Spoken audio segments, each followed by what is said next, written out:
इस कथा को सुनना।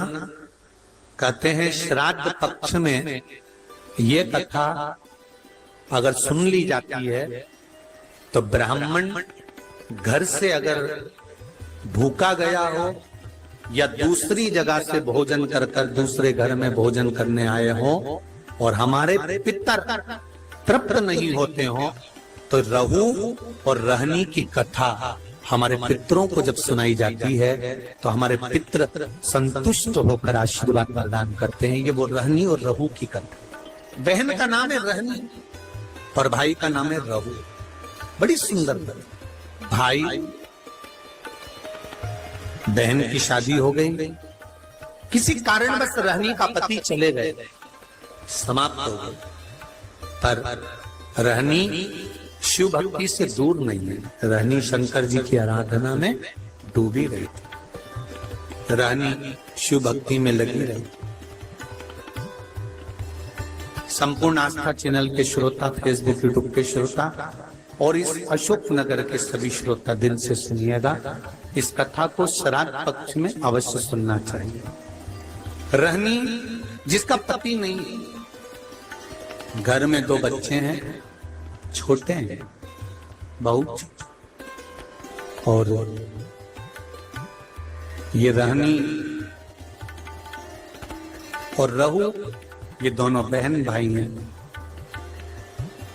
रहनी के माता पिता भी नहीं है, सास ससुर भी नहीं है, पति भी नहीं है, केवल घर में 2 बच्चे हैं। लकड़ी संविदा तोड़ कर लाती है और उसको बेचकर देकर थोड़ा सा चना इकट्ठा कर अपने बच्चों का पेट भर देती। भाई रहू जिसकी धर्म पत्नी थोड़ी प्रीत था,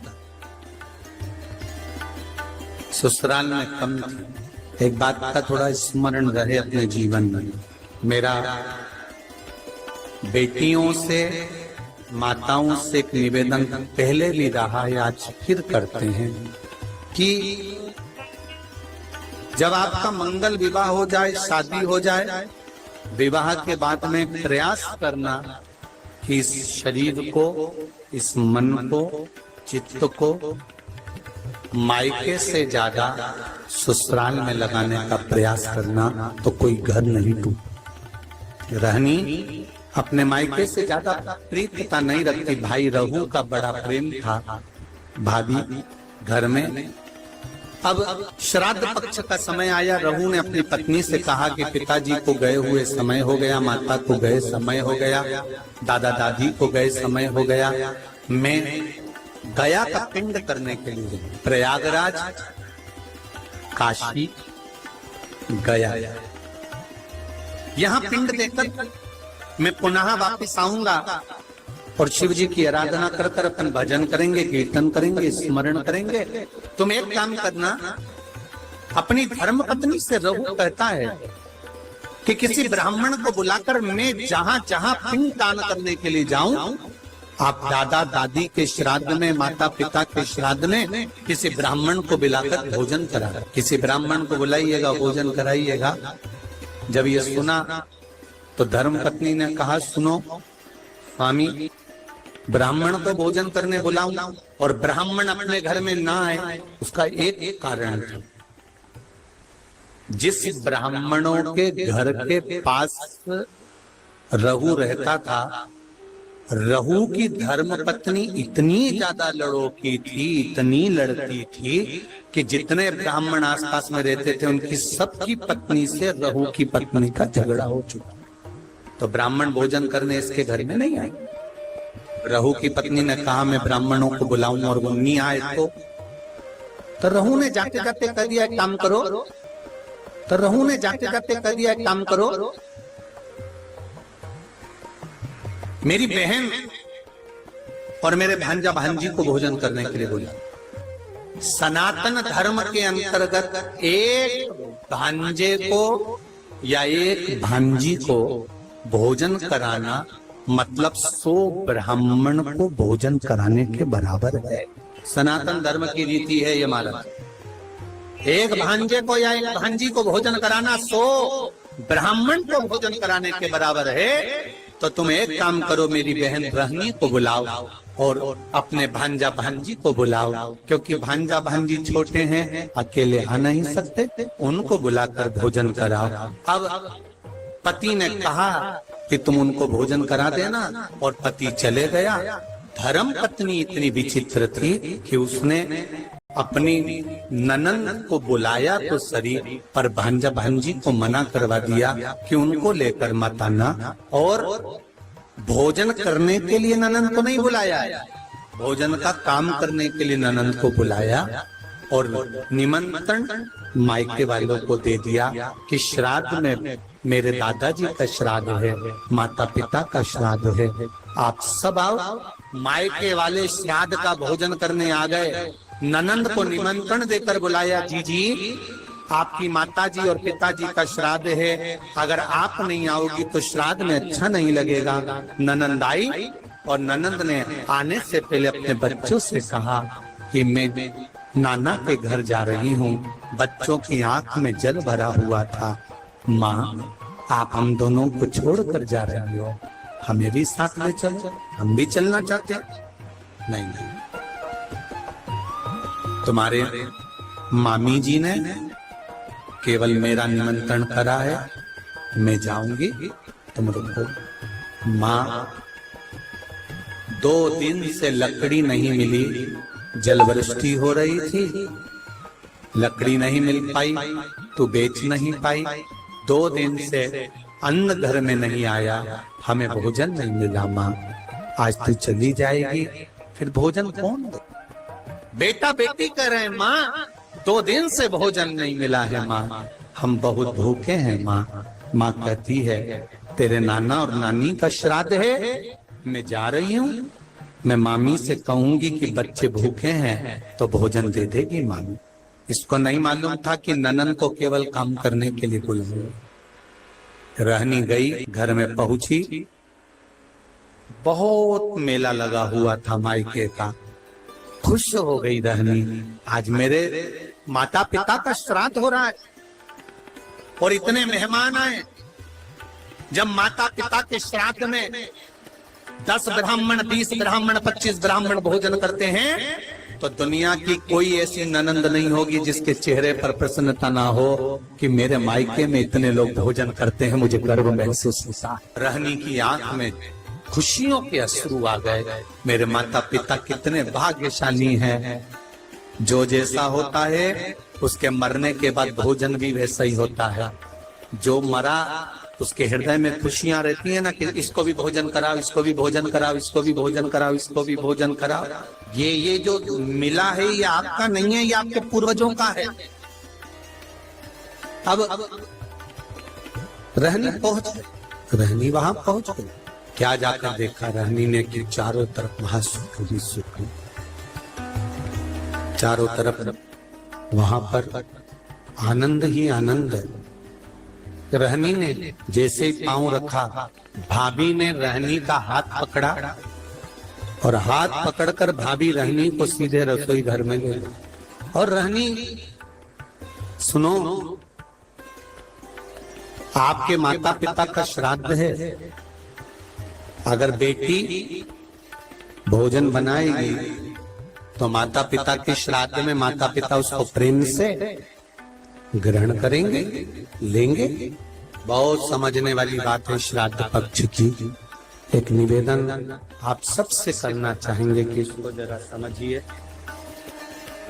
इसको जरा जानना कि आप अपने घर में अगर नाना नानी का श्राद्ध कर रहे हो, भोजन बना रहे हो तो ठीक है, पर मायके में जाकर श्राद्ध का भोजन अगर बेटियां बना रही हैं, ससुराल से गई मायके और मायके में जाकर अगर बेटियां भोजन बना रही हैं तो वो श्रेष्ठ नहीं।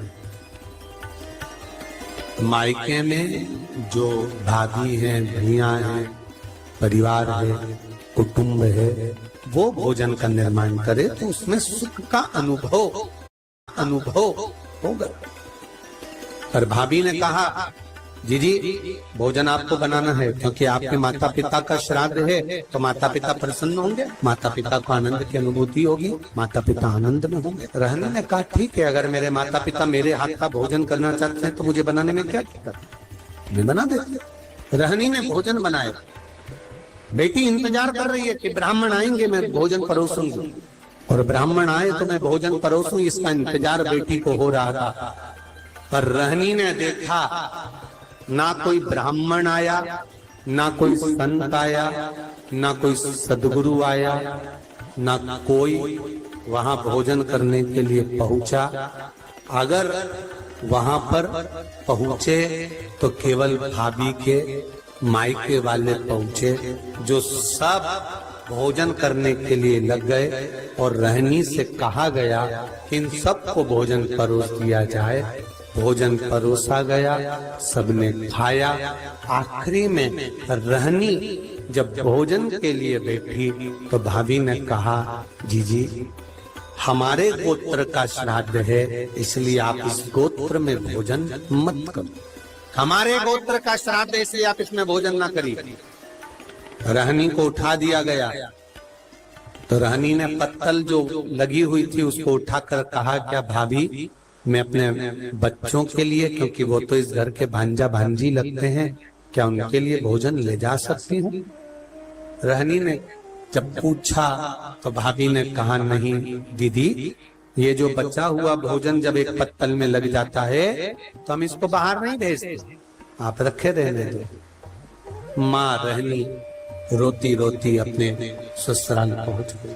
आज फिर दिन भर माँ मायके में लगी रही तो लकड़ी लेकर नहीं आई और बच्चों का पेट नहीं भरा। बच्चे 3 दिन के भूख से बिलख रहे थे, आंख में आंसू थे। माँ भी आज रो रही थी कि जिस मायके में बेटी जाती थी कभी माँ बाप उसको भूखा नहीं आने देते थे, और भूखा तो भूखा, कभी माँ बाप उसको खाली नहीं आने देते थे, कुछ ना कुछ रखकर अवश्य भेजते थे। आज वो मायके से भूखी भी गई और कुछ भांजा भांजी के लिए भी नहीं दिए। रहनी ने विचार करा कि मेरे परिवार में मेरे बच्चे भूखे हैं, क्या करूं? रो रही है, आंख से आंसू निकल रहा है, बच्चे माँ की गोद में आकर बैठ गए, माँ कुछ खाने का दे दे। माँ ने कहा एक काम करती हूँ, मैं पड़ोसी के यहाँ जाती हूँ, और रहनी पड़ोसी के यहाँ गई। पड़ोसी के यहाँ जाकर हाथ जोड़कर कहा मेरे बच्चे भूखे, क्या थोड़ा सा भोजन मिल सकता? पड़ोसी ने कहा कि भोजन तो था, पर अब भी हमने गाय माता को दे दिया, अब भोजन बचा। रहनी रो रही, रहनी की आंख में जल और रहनी रोती रोती आंखों में जल भरी हुई घर पहुंच गई। बच्चे बिलख पड़े, माँ भूख लगी, बच्चे बिलख रहे थे। भाई रहू गया जी में जो पिंडदान कर रहा था, जैसे ही पिंड बनाए, पिंड सारे के सारे जितने थे वो काले पड़ गए। उसमें काली तिल भी नहीं डाली तो भी काले पड़ गए। पिंडदान करा, पंडित जी से पूछा ब्राह्मण देवता मैंने पिंडदान करा, पर ये पिंड जो बनाए गए हैं ये सारे के सारे काले पड़ गए हैं, इन पिंड का काला पड़ना क्या कारण? ये पिंड काले क्यों पड़ गए? क्या कारण है कि पिंड काले हो गए? ब्राह्मण देवता ने कहा कि जब घर में सब ब्राह्मण भोजन कर रहे हो, सब परिवार के लोग भोजन कर रहे हो, और घर के भांजा भांजी के नैनों में भूख के कारण जल होता है, तब ये पिंड काले पड़ जाते हैं। हमको लगता है आपके भांजा भांजी भूख से बिलख रहे हैं। रहू ने कहा ऐसा हो ही नहीं सकता। रहू बोले ये नहीं हो सकता, मैं अपनी धर्म पत्नी को कहकर आया हूं कि अगर ब्राह्मण भोजन करने ना आए तो मेरी बहन को भोजन करने बुलाना, भांजा भांजी को भोजन करने बुलाना। तो ये हो नहीं सकता कि भांजा भांजी भूखे हों। आप पता करना, पिंड काला जभी पड़ता है जब भांजा भांजी भोजन नहीं करे हों और भूखे बैठे। महाराज, शिव महापुराण की कथा यहाँ तक कहती है, अगर आपके घर में ब्राह्मण भोजन करने आए हैं और अगर घर में बहन बेटियां हैं, भांजा भांजी हैं, तो इंतजार मत करना कि ब्राह्मण उठेंगे इसके बाद हम भांजा भांजी को भोजन देंगे। आप तो ब्राह्मण के साथ भांजा भांजी को भी भोजन करने बिठा सकते हो या पहले भी जिमा सकते हो, उसमें कोई दोष, उसमें कोई दोष नहीं। भांजा भांजी अगर भोजन करे तो उसमें दोष नहीं। अब जिमाओ, रहनी के बच्चे भूखे बिलख रहे, रहू को रहा नहीं गया, गया जी का पिंड कर कर रहू सीधे घर पहुंचा। घर में जाकर पत्नी से पूछा, क्यों मेरी बहन आई थी? हाँ, ना मानो तो पूछ लो सभी से, बहन आई थी कि नहीं आई थी? सबने कह दिया आई, रहनी आई थी। हाँ, तो इसको लगा कि रहनी आई थी तो बच्चे भी आए होंगे, इसने नहीं पूछा। घर गया बहन को, दीदी, ओ दीदी। हाँ भैया, वीरा क्या हो गया? दीदी, जिस दिन मैं पिंडदान करने के लिए गया था, जिस दिन मैंने पिंड दिया, उस दिन तेरे बच्चे क्या भूखे थे बहन? क्या तेरे बच्चे भूखे थे? रहनी भाई के गले लगकर रो पड़ी, भैया केवल बच्चे ही नहीं, तेरी बहन भी तेरे दरवाजे से भूखी आई, आंखों में जल। तू चिंता मत कर बहन, मेरे माता पिता और इन भांजा भांजी के नाना नानी का श्राद्ध अब इस घर में करना। मैं विश्वास से कहता हूं बहन कि पितृदेव कृपा जरूर करेगा। कर भैया, भोजन होता तो मैं अपने बच्चों को ना करा देती, तो क्यों चिंता करता? कल मैं भोजन भेजूंगा, तू श्राद्ध की तैयारी कर, तैयारी श्राद्ध की। भाई ने बैलगाड़ी में सामान भरवाया, भेजने लगे। जैसे ही बैलगाड़ी में सामान भर कर भेजा, पत्नी ने पूछ लिया, इतना सारा आटा चावल शक्कर घी कहाँ जा रहा है? पति ने कह दिया, सारा की सारा मायके वालों को थोड़ा सा घाटा लग गया तुम्हारे, तो उनके यहाँ भेजा जा रहा है। अब मायके वालों का कहकर वो सामान सारा की सारा भेज दिया बहन के घर में। बहन के घर में सामग्री तो पहुंच गई, पिंड की श्राद्ध की तैयारी हो गई। भोजन करने के लिए ब्राह्मण संत साधु भी आ गए, भोजन किया। जब आखिरी का दिन था, अमावस्या का दिन, आर्यमा स्वामी जब पितरों को लेने के लिए आए, सब पितर इकट्ठे हुए। सबसे पूछा गया, आपको श्राद्ध पक्ष में अच्छे से भोजन तो मिला? आर्यमा स्वामी सबसे पूछते हैं, सबको भोजन तो मिला? सबने हाथ ऊंचे कर कर कहा, आर्यमा स्वामी, हम पितरों को अपने अपने घर में भरपेट भोजन मिला। पर रहनी के माता पिता की आंख से आंसू बहे। रहनी कि माता पिता की आंख से आंसू बह रहे।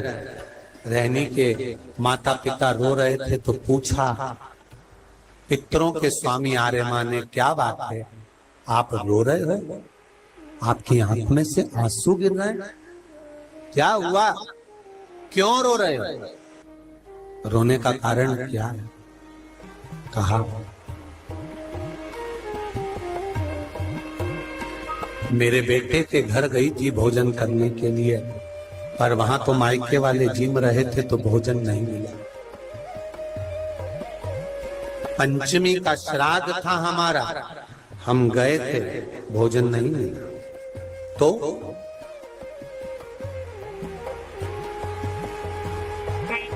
श्राद्ध पक्ष में पितरों को छोड़ा जाता है, भोजन मिला तो ठीक है, नहीं मिला पितर चले जाए। चंद्रलोक से पितृलोक के बीच में एक पितृलोक का सीढ़ी पड़ती है, जीना, सड़ा सीढ़ी, जिसपे पितर चढ़ के पितृलोक जाता। उस सीढ़ी पर कौन रुकता है? उस सीढ़ी पर पितृलोक में जाते समय कौन रुकता है?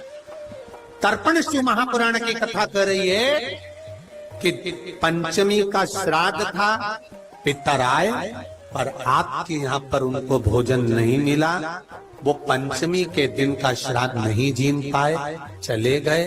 पितृलोक की सीढ़ी पर जाकर बैठ जाते हैं।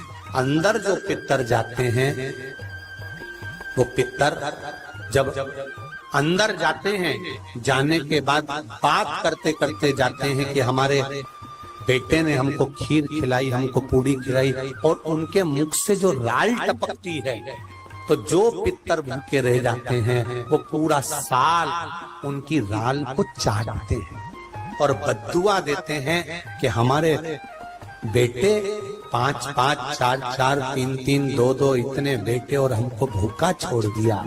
तो वो बद्दुआ देते हैं, जिसके कारण बस पितृदोष होता है। और फिर ब्राह्मण देवता कहते हैं कि ये पितृदोष हो गया।